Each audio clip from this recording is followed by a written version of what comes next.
بسم الله الرحمن الرحیم۔ خطیب جہلم، امیر تحریک خدام اہل سنت والجماعت پنجاب، محتمم جامعہ حنفیہ تعلیم الاسلام جہلم، حضرت مولانا حافظ ابو بکر صدیق سٹیج پر تشریف لانے والے ہیں۔ اس دوران بڑی عقیدت اور احترام کے ساتھ خطیب اہل سنت، محقق اسلام، وکیل احناف حضرت مولانا مفتی شاہد مسعود صاحب کی خدمت میں گزارش کی جاتی ہے کہ اپنا قیمتی خطاب شروع فرمائیں۔ الحمدللہ رب العالمین والصلاة والسلام على سید الانبیاء والمرسلین وعلى آلہ واصحابہ واتباعہ واہل بیتہ اجمعین، اما بعد فاعوذ باللہ من الشیطان الرجیم، بسم اللہ الرحمن الرحیم، اہدنا الصراط المستقیم صراط الذین انعمت علیہم غیر المغضوب علیہم ولا الضالین۔ قال اللہ تبارک وتعالی اولئک الذین انعم اللہ علیہم من النبیین والصدیقین والشہداء والصالحین۔ قال النبی صلی اللہ تعالی علیہ وسلم المرء مع من احب، صدق اللہ وصدق رسولہ النبی الکریم، ونحن على ذلك لمن الشاہدین والشاکرین والحمد للہ رب العالمین۔ محبت کے ساتھ درود شریف پڑھ لیجئے۔ اللہم صلی علی محمد وعلی آل محمد كما صليت على إبراهيم وعلى آل إبراهيم إنك حميد مجيد، اللهم بارك على محمد وعلى آل محمد كما باركت على إبراهيم وعلى آل إبراهيم إنك حميد مجيد۔ قابل تعظیم و تکریم معزز علماء کرام اور محترم معزز بزرگوں، دوستوں، عزیز نوجوان ساتھیوں، سن رہی ہوں تو قابل قدر ماؤں، بہنوں، بیٹیوں، آج کی 49ویں سالانہ کانفرنس کے بڑے اہم بیانات ہو چکے ہیں۔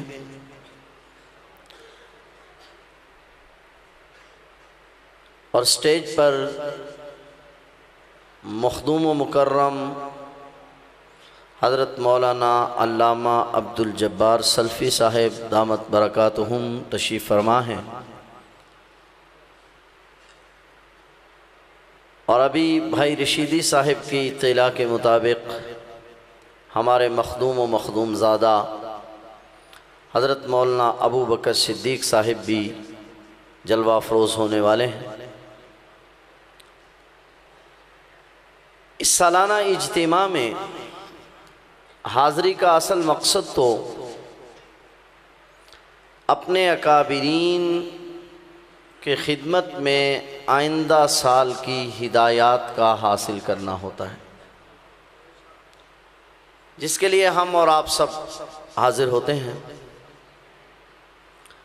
مجھے اس پہ ایک عجیب قصہ یاد آیا۔ 2005 میں ہم دارالعلوم دیوبند میں تھے، دارالعلوم دیوبند کے مہمان خانے میں بیٹھے تھے،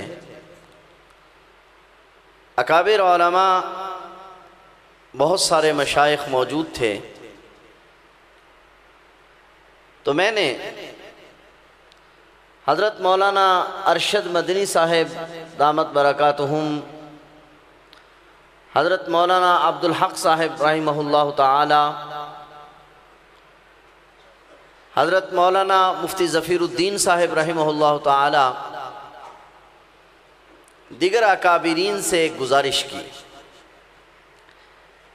کہ حضرت ہمارے ہاں عقائد کی جو معروف کتاب ہے المہند علی المفند، عقائد اہل السنت والجماعت اس پر پرانے اکابرین کے دستخط تو موجود ہیں، آپ شفقت فرمائیں اور اس وقت کے جو اکابرین ہیں وہ بھی اس پر دستخط فرما دیں، یہ مطالبہ کیا۔ اس واقعے سے اپنی بات کو شروع کرنا چاہتا ہوں، ایک بات سمجھانا چاہ رہا ہوں۔ تو اس پر مولانا ارشد مدنی صاحب غصے میں آ گئے اور انہوں نے ایک بات ارشاد فرمائی، فرمایا بھائی اکابر کی تحریر پر ہمارے دستخط لینے کا کیا مطلب ہے؟ ہم تو ان اکابرین کے اندھے مقلد ہیں، کیا مطلب ہے؟ کیوں دستخط لینا چاہتے ہیں آپ اس پر؟ اس سے قبل کہ میں اس پر کوئی بات کرتا اور میں نے اس پہ کیا بات کہنی تھی اور میں کیا کہہ سکتا تھا اکابرین کی موجودگی میں، حضرت مولانا عبد المجید لدھیانوی صاحب رحمہ اللہ تعالی بھی کیونکہ ہمارے ساتھ تھے تو انہوں نے ایک بڑا تاریخی اور عجیب جملہ ارشاد فرمایا۔ بڑوں کی باتیں بڑی ہوتی ہیں، میری اپنی کوئی بات نہیں، میں تو بڑوں کی کچھ باتیں آپ سے عرض کرنی ہیں۔ تو حضرت مولانا عبد المجید لدھیانوی صاحب رحمہ اللہ تعالی نے فرمایا کہ حضرت ہم اس پر جو دستخط کروا رہے ہیں اس کا مقصد ان حضرات کی آپ سے تائید لینا نہیں بلکہ امت میں اس تسلسل کا باقی رکھنا ہے جو 1400 سال سے چلا آ رہا ہے۔ بڑوں کی بات بڑی ہوتی ہے، بس ان کا یہ فرمانا تھا کہ حضرت مولانا عبدالحق صاحب رحمہ اللہ تعالی جو حضرت مدنی کے شاگرد تھے وفات پا گئے ہیں اور اس وقت دارالعلوم دیوبند کے شیخ الحدیث تھے، آپ نے فرمایا کہ ٹھیک ہے ہم اس پر دستخط کر دیتے ہیں۔ میں نے بات کیوں سنائی ہے؟ ایک اور واقعہ سن لیجئے، شاید پھر بات جڑ جائے۔ ہمارے قریب کے اکابرین میں استاذ المحدثین حضرت مولانا سرفراز خان صاحب صفدر رحمہ اللہ تعالی سے ایک مرتبہ ان کے ایک صاحبزادے نے پوچھا کہ حضرت آپ اپنی زندگی کا کوئی نچوڑ بیان کر دیجئے، کوئی ایسی بات بتلا دیجئے جس کو بنیاد بنا کر ہم اس پر زندگی گزار سکیں اور ہمیں کوئی آدمی گمراہ نہ کر سکے۔ اس پر شیخ نے جو جواب لکھا ہے میں نے بہت ساری جگہ اس کو بیان بھی کیا ہے۔ شیخ نے جو جواب دیا وہ بڑا عجیب تھا۔ شیخ نے فرمایا کہ دنیا میں بہت سارے اہل علم آئیں گے، ان کے علم کا طوطی بولتا ہوگا، ان کی معلومات بھی بہت ہوں گی، لیکن بیٹے ایک بات کا دھیان رکھنا، اگر وہ عالم دین تمہیں اپنے ساتھ جوڑے اور کوشش اس بات کی کرے کہ تم اس کے ساتھ جڑ جاؤ تو سمجھو کہ وہ جھوٹا ہے، اور اگر وہ تمہیں اپنے بڑوں کے ساتھ جوڑے،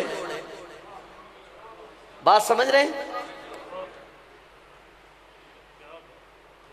اگر اپنے ساتھ جوڑنے کی کوشش کرے تو سمجھو کہ اپنی تحقیقات پیش کرے، سمجھو کہ جھوٹا ہے، اور اگر اپنے بڑوں کے ساتھ جوڑے تو پھر سمجھو کہ سچا ہے۔ تو عجیب نشانی اور علامت بیان فرمائی۔ تحریک خدام اہل السنت والجماعت کے اجتماع میں شرکت کا ایک مقصد یہ بھی ہے کہ یہ بھی میری بات نہیں بلکہ یہ بات بھی حضرت مولانا لدھیانوی صاحب نے ہی اپنے ایک حدیث پاک کے درس میں ارشاد فرمائی۔ جب ایک طالب علم نے مسئلہ یزید پر کچھ بحث کرنا چاہی تو عجیب جملہ حضرت لدھیانوی نے ارشاد فرمایا، اور فرمایا کہ بھائی بعض اوقات رائے کا بعض مسائل میں یا طرز میں اختلاف ہو سکتا ہے، لیکن یاد رکھنا جب کسی مسئلے میں، میری بات ذرا دھیان سے سنیں گے، جب کسی مسئلہ میں عقائد کے معاملے میں اختلاف آ جائے تو پھر آنکھیں بند کر کے قاضی مظہر حسین کے پیچھے چلے جانا۔ میری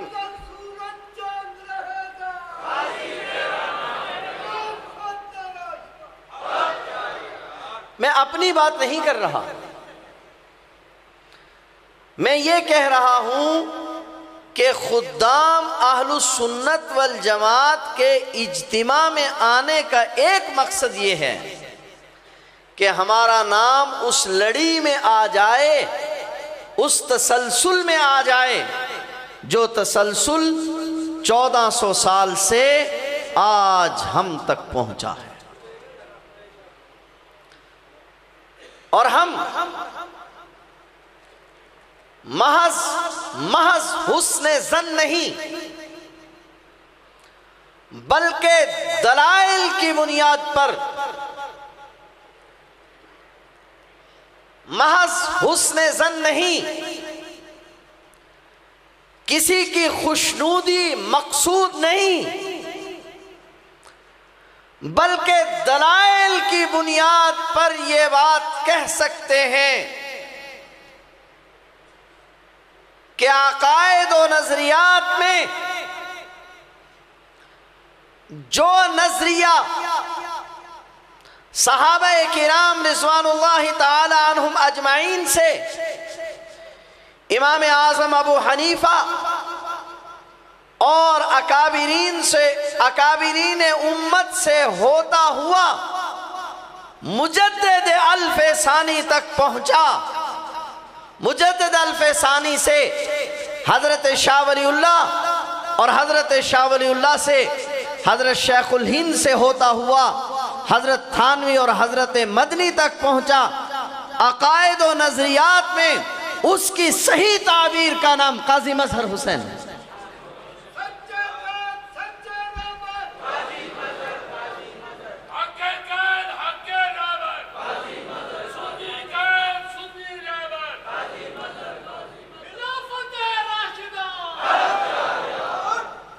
ایک بات تو یہ تھی کہ حاضری کا ایک مقصد یہ تھا کہ ہمارا شمار اس تسلسل میں ہو جائے کہ ہم بھی انہی حضرات اکابرین پر اعتماد نہیں 100% اعتماد، اور وہی جملہ کہوں گا جو شیخ الحدیث حضرت مولانا زکریا صاحب رحمہ اللہ تعالیٰ کو کہا گیا کہ حضرت مولانا خلیل احمد سہارنپوری نے جو المحند لکھی ہے آپ بھی اس پر دستخط فرما دیں، پھر بات المحند کی آ گئی، آپ بھی اس پر دستخط فرما دیں، تو فرمایا کہ میں تو ان حضرات کا اندھا مقلد ہوں، میں اس پر کیا دستخط کروں گا، ہم تو ان حضرات کے اندھے مقلد ہیں۔ ایک بات تو یہ ذہن میں رکھیں جو میں نے آج اس اجتماع کی وساطت سے آپ حضرات سے عرض کرنی تھی، اور دوسری بات وہ بھی اسی کا دوسرا حصہ سمجھ لیجئے۔ آج سکالروں کا دور ہے، یہ بات بھی میں پہلے کسی اجتماع میں عرض کر چکا ہوں، آج سکالروں کا دور ہے، میڈیا کا دور ہے، آزادی میڈیا کا دور ہے، اور لوگ بجائے اس کے کہ لمبی کتابیں پڑھی جائیں آج خود ریسرچ کر رہے ہیں، تحقیق بہت آگے جا چکی ہے، میڈیا پر ایسے مذہبی سکالر، نام نہاد مذہبی سکالر نظر آ رہے ہیں جن کی معلومات بہت ہیں، جس کو دیکھ کر ہم لوگ کچھ مرعوب ہو جاتے ہیں۔ اس پر میں ایک بات کہنا چاہتا ہوں،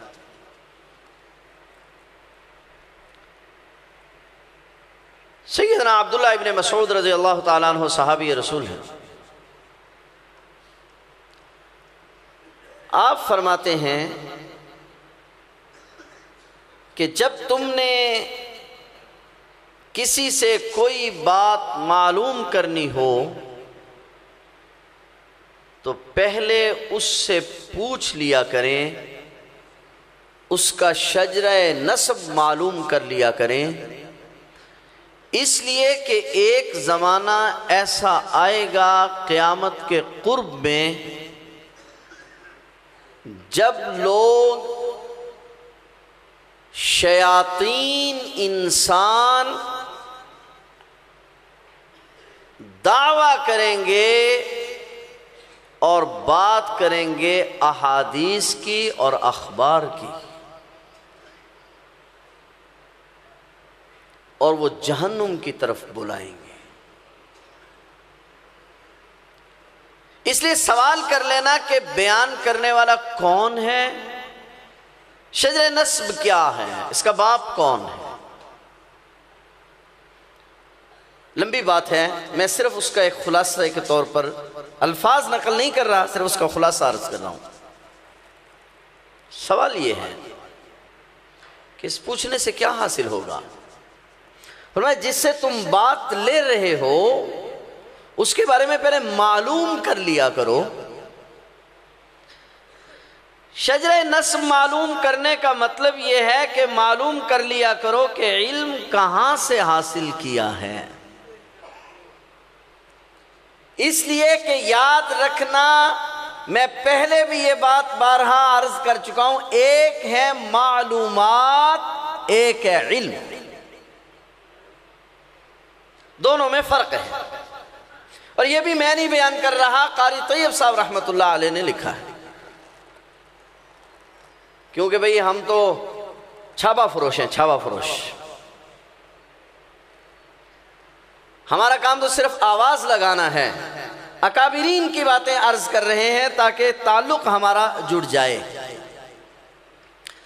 قاری طیب صاحب رحمۃ اللہ علیہ لکھتے ہیں علم اور معلومات میں کیا فرق ہے.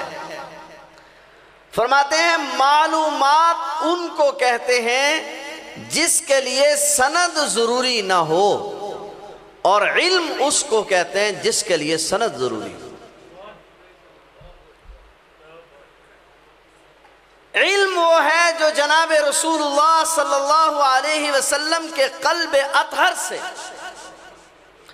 اکابرین امت کے قلوب تک تسلسل کے ساتھ پہنچا ہو،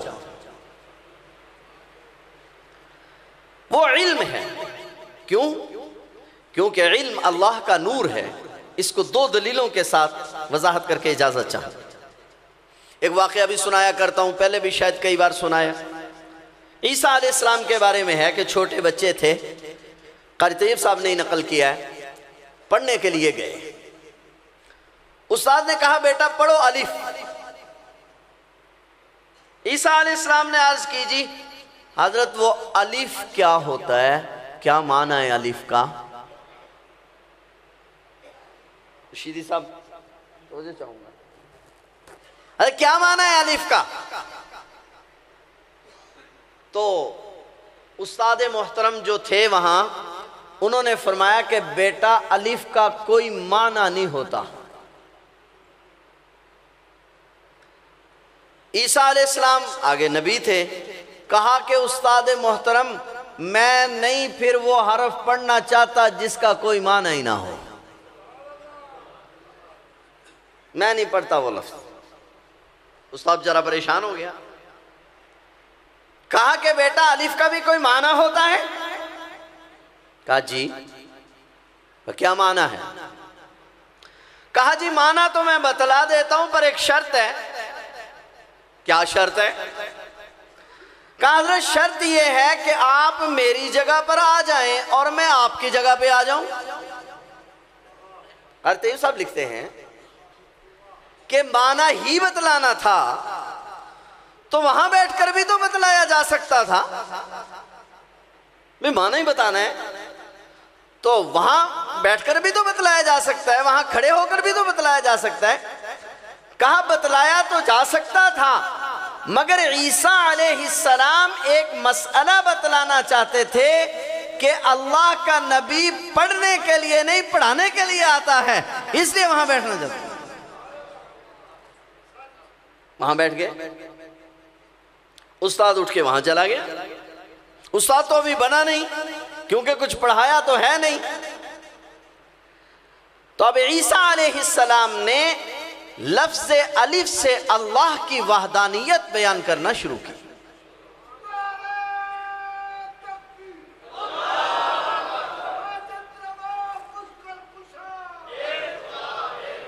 جزاک اللہ، توحید بیان کرنا شروع کی۔ کیونکہ رشیدی صاحب نے میرے ٹائم جو کٹ لینا نا، اللہ کی توحید بیان کرنا شروع کی۔ تھوڑی دیر تو استاد محترم سنتے رہے اور تھوڑی دیر کے بعد کہا کہ بیٹا تو نہیں بول رہا، تیرے پیٹ میں کوئی اور بول رہا ہے۔ وَمَا يَنْتِقُ عَنِ الْهَوَىٰ إِنْ هُوَ إِلَّا وَحْيٌ يُوحَىٰ۔ اللہ کا نبی اپنی مرضی سے بات نہیں کرتا۔ تو میں بات جو عرض کرنا چاہ رہا ہوں کہ قاری طیب صاحب رحمت اللہ علیہ لکھتے ہیں کہ دو باتیں معلوم ہوئی۔ ایک یہ کہ نبی کے سینے پر علم براہ راست اللہ کی طرف سے آتا ہے، یہ اللہ کا نور ہے، نبی کے سینے پر اترتا ہے اور نبی کے سینے سے منتقل ہوتا ہے، کیونکہ کسی استاد کے ذریعے سے نہیں آتا، اس لیے عمر کا بھی محتاج نہیں ہوتا۔ اس لیے پہلے دن ہی عیسیٰ علیہ السلام نے فرما دیا انی عبداللہ آتانی الکتاب وجعلنی نبیا وجعلنی مبارکا اینما کنت واوصانی بالصلاة والزکاة ما دمت حیا۔ اسے اس کا بھی محتاج نہیں۔ علم اللہ کا نور ہے۔ میں جس بات پہ جانا چاہ رہا ہوں، بڑا مشہور شعر ہے عربی کا، شکوت الی وکیع سوء حفظی۔ حضرت امام شافعی رحمہ اللہ تعالی نے اپنے استاذ محترم حضرت امام وکیع سے ایک دن گزارش کی، حافظے کی کمزوری کی۔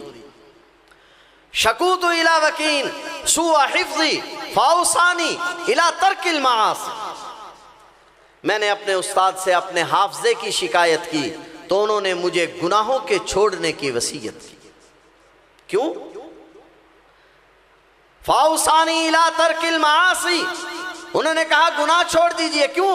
فرمایا فإن العلم نور من الہی ونور اللہ لا یعطى لعاصی، اس لیے کہ علم اللہ کا نور ہے اور اللہ کا نور گناہگار سینے میں نہیں آیا کرتا۔ علم اللہ کا نور ہے، نبی کے سینے پر اترتا ہے، نبی کے سینے سے سینہ در سینہ منتقل ہوتا۔ لہذا علم اس کو کہیں گے جو سینوں سے سینوں میں منتقل ہو۔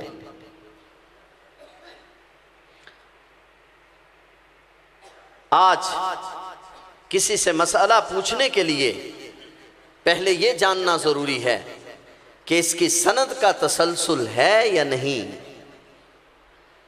اس کا تعلق اوپر جڑا ہوا ہے یا نہیں۔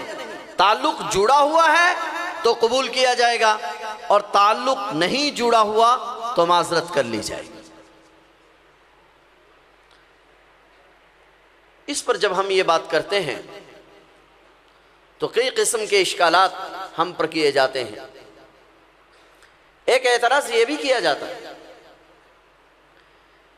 کہ مولوی اصل میں اجتہاد کے منکر ہیں۔ ایک نیا مسئلہ چھیڑ دیا جاتا ہے، اصل میں اجتہاد کے منکر ہیں۔ مولوی چاہتے ہیں اس دین پر ہمارا قبضہ ہونا چاہیے، یہ چاہتے ہیں قرآن کریم کی تفسیر پر ہمارا قبضہ ہو۔ اس پر اپنے استاد محترم، استاذ المکرم المحترم حضرت مولانا امین صفتر اکاڑوی صاحب رحمہ اللہ تعالیٰ کا ایک اصول ذکر کر کے اجازت چاہوں۔ حضرت اکاڑوی علیہ رحمت نے ایک اصول اس کے بارے میں ارشاد فرمایا، کتابوں میں بھی موجود ہے، کہ دیکھیے ایک بات ذہن میں رکھیے کہ دنیا میں ہر شعبے میں ماہر فن کی بات مانی جاتی ہے۔ یہ بھائی ساؤنڈ چلا رہے ہیں، آپ چلا سکتے ہیں؟ جی یہ کہتے ہیں یہ بٹن دبانا چاہیے، مجھے یہ حق ہے کہ میں کہوں نہیں یہ دبانا چاہیے؟ میں نے ایک پنکھا لگوانا ہے تو میں انجینئر کو بلاؤں گا یا الیکٹریشین کو؟ بس بات سمجھ لیجئے، بات میری ختم ہوئی۔ ہر شعبے میں اس کے ماہر کی بات مانی جاتی ہے، ہر شعبے میں اس کے ماہر کی بات، ہم نے ایک نتیجے پر پہنچنا ہے، بس اس کے لیے تمہید باندھ رہا ہوں۔ ہر شعبے میں اس کے ماہر کی بات، سارے بولو، اس سے آپ اتفاق کرتے ہیں؟ جو اتفاق کرتے ہیں وہ ہاتھ کھڑے کریں۔ جزاک اللہ۔ اتفاق کرتے ہیں نا؟ ہر شعبے میں آپ کیس لڑنا چاہتے ہیں، وکیل سے بات کریں گے۔ آپ گندم بیجنا چاہتے ہیں، آپ زمیندار کے پاس جائیں گے، کتنا بیج ڈالا جائے گا، ایسا ہی ہے نا؟ تو ہر شعبے میں اس کے ماہر کی بات مانی جاتی ہے۔ نمبر 2، کسی شعبے کے ماہر ہونے کا فیصلہ اس شعبے کے ماہرین کرتے ہیں۔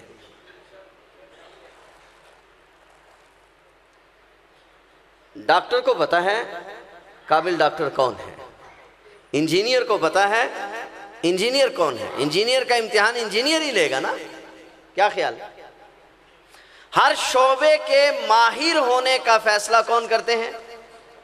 اس شعبے کے ماہرین۔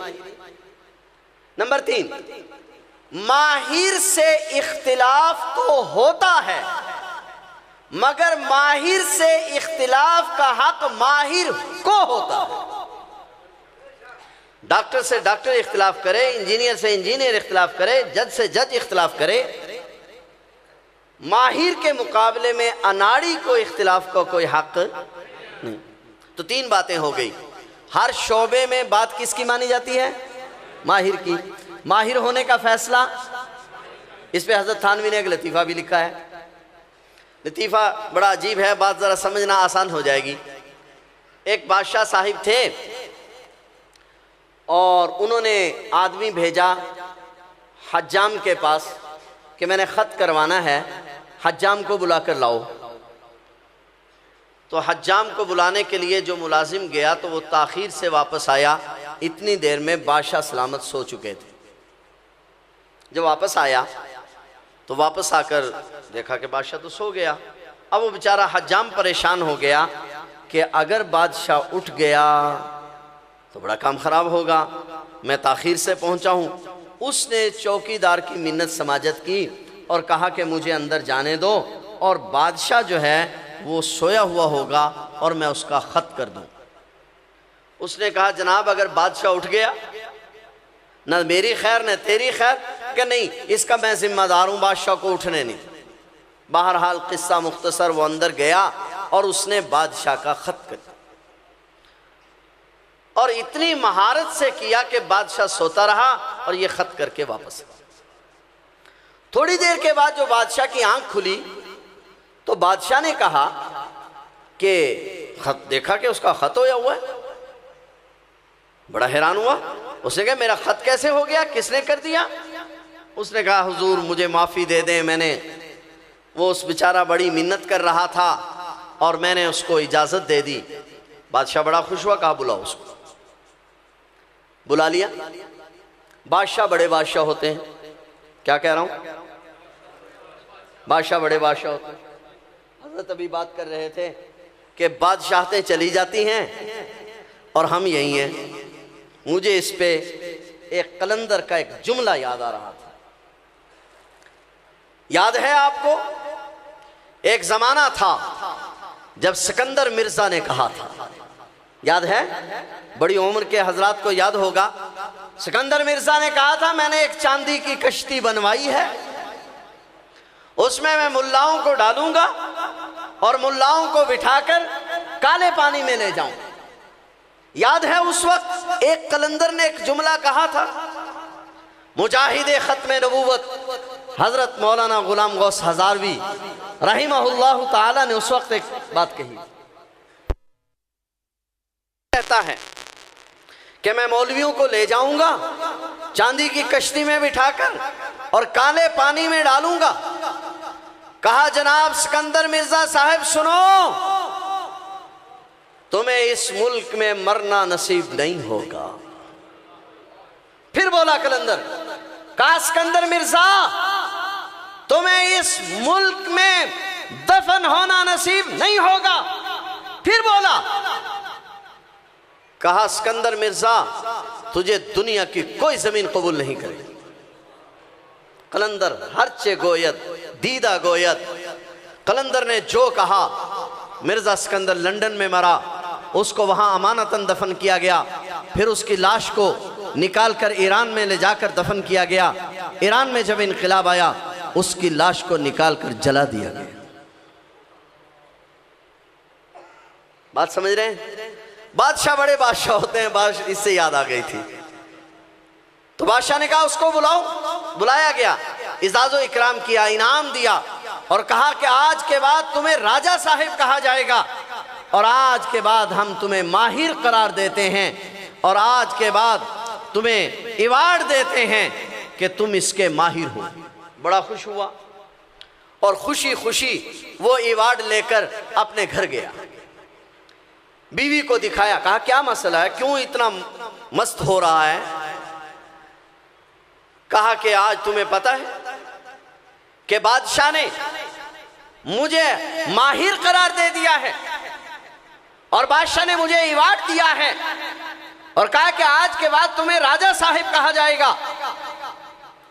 بیوی نے کہا کاش کہ بادشاہ تجھے ماہر قرار نہ دیتا، کوئی حجام تجھے ماہر کہہ دیتا۔ نہیں سمجھے آپ بات؟ کاش کہ تجھے کوئی حجام ماہر کہہ دیتا، بادشاہ کو کیا پتا ہے کہ حجامت کیا ہوتی ہے؟ یہ فیصلہ تو ماہرین فن کریں گے۔ تو کسی صاحب کے ماہر ہونے کا فیصلہ اس فن کے ماہرین ہی کر سکتے ہیں۔ ماہرین سے اختلاف کا حق بھی، بولو سارے، بات میری ختم ہوئی، نتیجہ کیا نکلا؟ ہر شعبے میں ماہر کی بات مانی جاتی ہے، ماہر سے اختلاف کا حق ماہر کو ہوتا ہے، ماہر کا فیصلہ ماہرین کرتے ہیں۔ ہم جن لوگوں کے پیچھے چل رہے ہیں، امام اعظم ابو حنیفہ نہیں، سیدنا ابو بکر صدیق، حضور علیہ السلام کے زمانے سے لے کر سیدنا ابو بکر صدیق سے ہوتے ہوئے، امام اعظم ابو حنیفہ سے ہوتے ہوئے، مجدد الفسانی سے ہوتے ہوئے، شاہ ولی اللہ سے ہوتے ہوئے، حجت الاسلام مولانا قاسم نانوتوی سے ہوتے ہوئے، حضرت شیخ الہند مولانا محمود حسن، حضرت شیخ العرب والعجم سید حسین احمد مدنی، حکیم الامت مجدد الملت مولانا اشرف علی تھانوی سے ہوتے ہوئے حضرت مولانا قاضی مظہر حسین صاحب تک، ہم جن لوگوں کے پیچھے چل رہے ہیں انہیں اپنے شعبے کا ماہر سمجھتے ہیں، اس لیے ان کے پیچھے چل رہے ہیں۔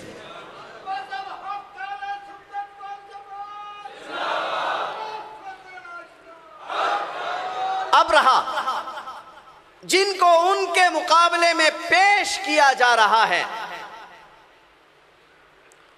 ان کے بارے میں ہم اتنا ہی کہیں گے، تنگ نہ کر اے ناس ناداں مجھے، یا لا کے دکھا دے کمر ایسی دہن ایسا۔ کے بارے میں وہی کہوں گا جو امیر شریعت نے کہا تھا، ان کے بارے میں جو ہی کہوں گا جو اکابرین نے کہا تھا کہ اکابر علماء دیوبند اصل میں تسلسل ہیں اہل السنت والجماعت کا، حنفیت کا، بس ہم ان اکابرین کے پیچھے ان کو ماہر سمجھتے ہوئے، اور اس لیے کہ ان کا تعلق ہے، تسلسل ہے حضور نبی کریم صلی اللہ علیہ وسلم کے ساتھ، تو لہٰذا ہم خدام اہل السنت والجماعت کے ساتھ اس لیے وابستہ ہیں کہ حضرت مدنی، حضرت تھانوی، حضرت شیخ الہند، ان کا ہم صحیح جانشین، اپنے مخدوم و مکرم و محترم مظہر شریعت و طریقت حضرت مولانا قاضی مظہر حسین صاحب رحمہم اللہ تعالیٰ کو سمجھتے ہیں۔ اس لیے اس کانفرنس میں آنے کا ایک مقصد میں عرض کر رہا تھا، یہ ہے کہ ہمارا تعلق ثابت ہو جائے ان اکابرین کے ساتھ۔ تو میں کیا توقع رکھوں آپ حضرات سے؟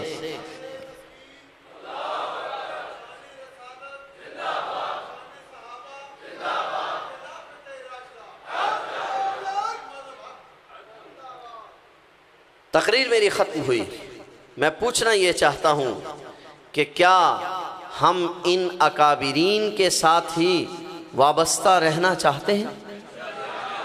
جی آہستہ بول رہے ہیں؟ ان اکابرین کے ساتھ وابستہ رہنا چاہتے ہیں؟ ہم صرف خود یا اپنی نسلوں کو بھی؟ جی جی بس میں نے یہی بات کرنی ہے، اس کے لیے ویسے میں نے تمہید باندھی ہے اتنی لمبی۔ خود وابستہ رہنا چاہتے ہیں یا اپنی نسلوں کو بھی؟ یہ اس وقت کا سب سے بڑا المیہ ہے، اور اس کے لیے میں نے اتنی لمبی تمہید باندھی ہے کہ ہمیں الحمدللہ ثم الحمدللہ ثم الحمدللہ اللہ تعالیٰ کا ہم پر احسان ہے کہ اللہ نے ہمیں ان لوگوں کی صحبت و معیت نصیب فرمائی ہے۔ اب وہ لوگ تو اس دنیا سے چلے گئے، یاد رکھنا افراد، میری بات توجہ سے سمجھنا، افراد دنیا میں زندہ نہیں رہا کرتے، نظریہ زندہ رہا کرتا ہے۔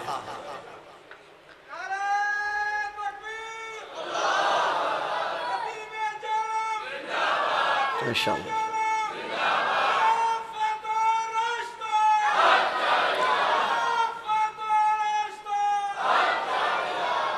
ماشاءاللہ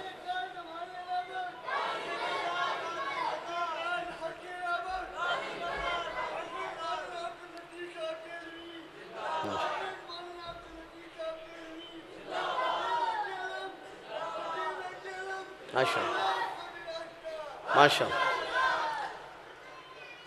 نظریہ زندہ رہا کرتا ہے، اور جب کسی کا نظریہ زندہ رہے تو وہ خود زندہ رہتا ہے۔ تو ہمارے اکابرین نے جو ہمیں نظریہ دیا تھا، آج ضرورت اس بات کی ہے، میں نے بات یہ کرنی تھی کہ ہم نے اس کو اپنی نسلوں میں منتقل کیا ہے یا نہیں؟ اب آپ خاموش۔ اس سوال کے پوچھنے کے لیے تو اتنی لمبی تمہید باندھی ہے، آپ کی سمع خراشی کی ہے کہ جو نظریہ حضرت قاضی صاحب نے ہمیں دیا تھا، حضرت قاضی صاحب کے رفقا آپ کے جانشین ہمیں دے رہے ہیں، آیا ہم نے اپنی نسلوں میں اس کو منتقل کیا ہے یا نہیں؟ یہ ہمیں کیسے پتہ چلے گا؟ میں توجہ چاہوں، ہمیں کیسے پتہ چلے گا کہ ہم نے اس کو اپنی نسلوں میں منتقل کیا ہے یا نہیں کیا؟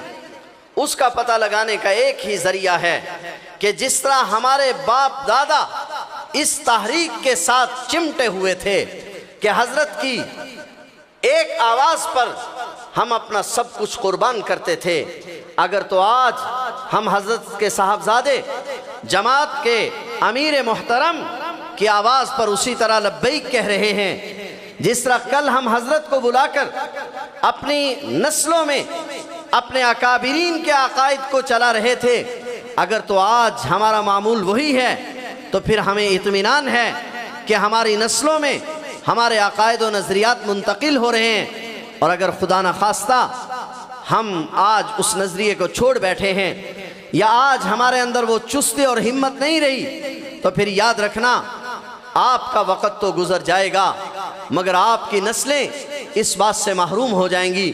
تو میں کیا اس پہ توقع رکھوں کہ ہم اپنے عقائد و نظریات اپنی نسلوں میں منتقل کریں گے؟ اس کے دو ہی ذریعے ہیں، ایک یہ ہے کہ جماعت سے وابستگی رہے گی تو نظریہ بھی باقی رہے گا، جماعت سے وابستگی ختم ہو جائے گی تو نظریہ بھی ختم ہو جائے گا۔ تو آپ کی جماعت سے وابستگی رہے گی؟ ہاتھ اٹھا کر ماشاءاللہ۔ ہر جماعت کا اس کے عقائد و نظریات کا کوئی ترجمان ہوتا ہے۔ آپ کی جماعت کے عقائد و نظریات کا ترجمان رسالہ حق 4 یار ہے، اگر طبع مبارک پر گرانا ہو تو فرمائیے اس کو کتنے لوگ پڑھتے ہیں؟